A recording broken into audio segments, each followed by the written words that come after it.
Carrying the weight, emotional weight. Some people carry it better than others. So, how can we? Here's one thing on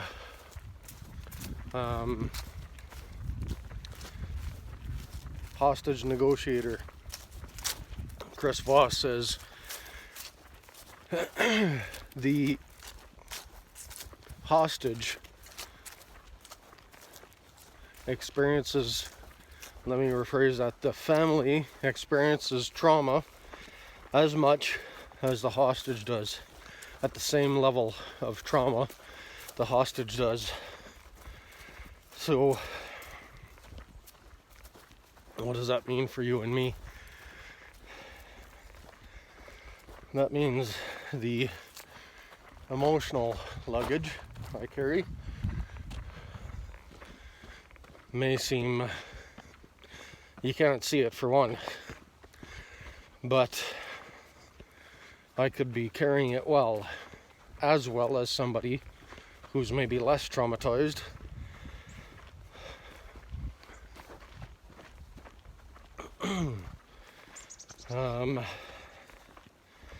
And I may seem to appear like I'm functioning when I'm clearly not. But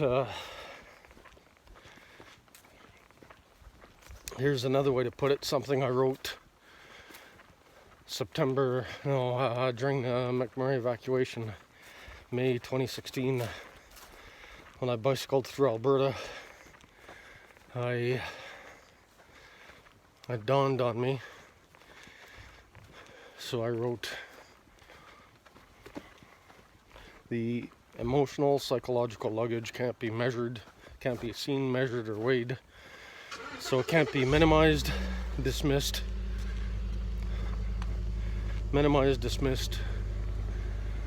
and there's one more piece to that.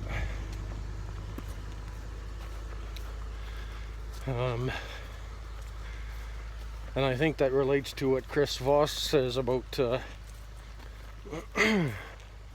fact that family members experience trauma at the same level as intensity as the hostage. So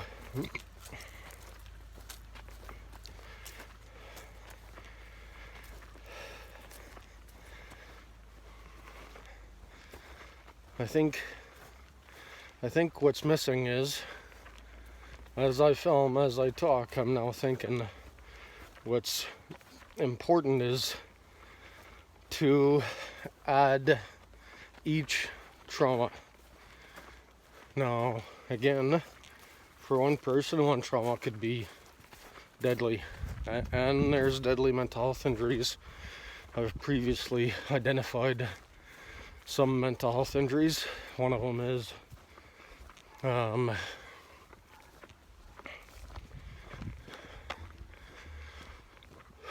empty promises, false hope,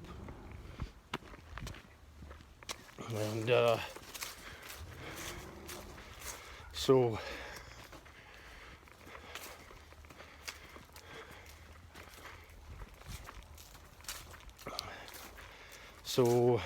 but well, I think what's missing is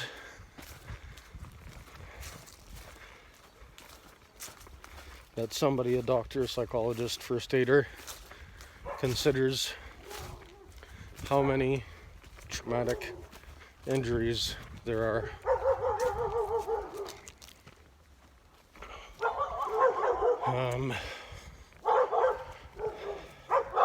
What else can I say about that? I think that's key. As an example, the Fort McMurray fire evacuation.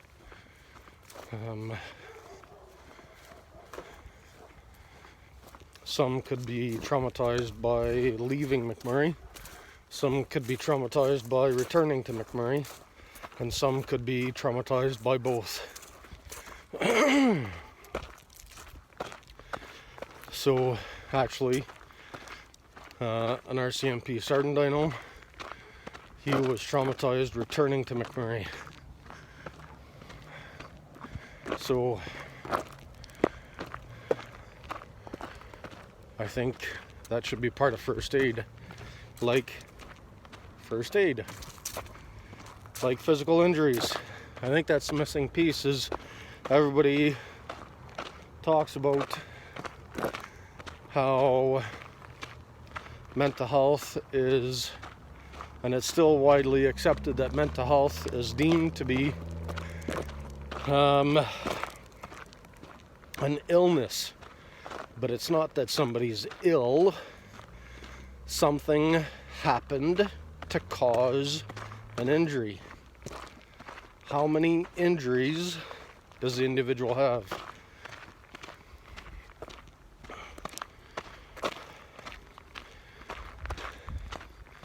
I have 5 from Afghanistan.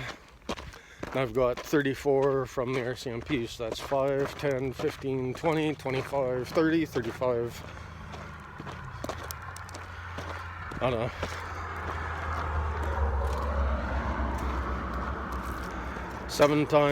About seven times as many injuries as I do from Afghanistan. So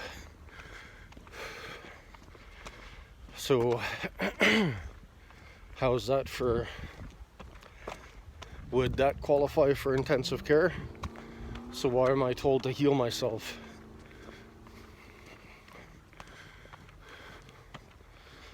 I have 7 times as many injuries from the RCMP as I do from Afghanistan.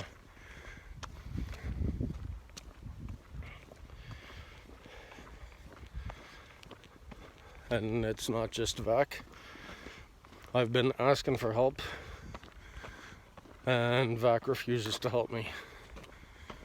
Again, somebody said something about the individual has to want help, but I know a vet who's been asking for help for 30 years, and after 25 years he was given electroshock therapy.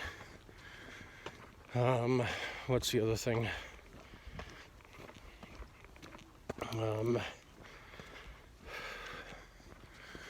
There's an RCMP sergeant who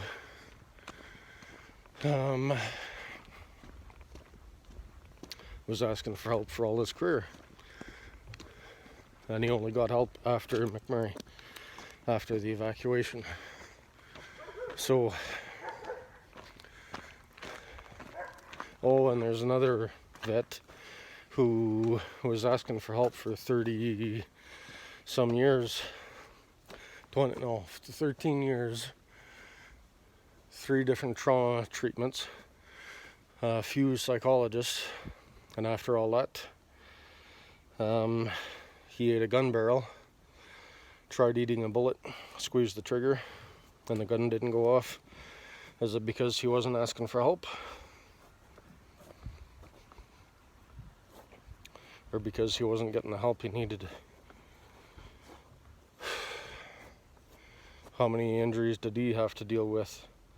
And they're trying to deal with one injury at a time instead of giving intensive care.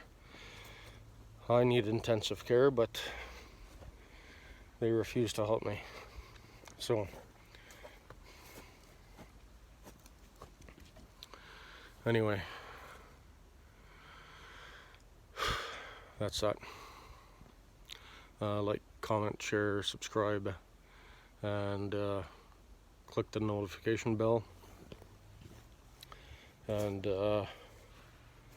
if someone's asking for help, it's not because they don't want help. And it's probably because they've asked before and they haven't got the help they needed. So let's change our focus from mental health illness to mental health injury and find how many injuries the individuals have. Like, comment, share, subscribe.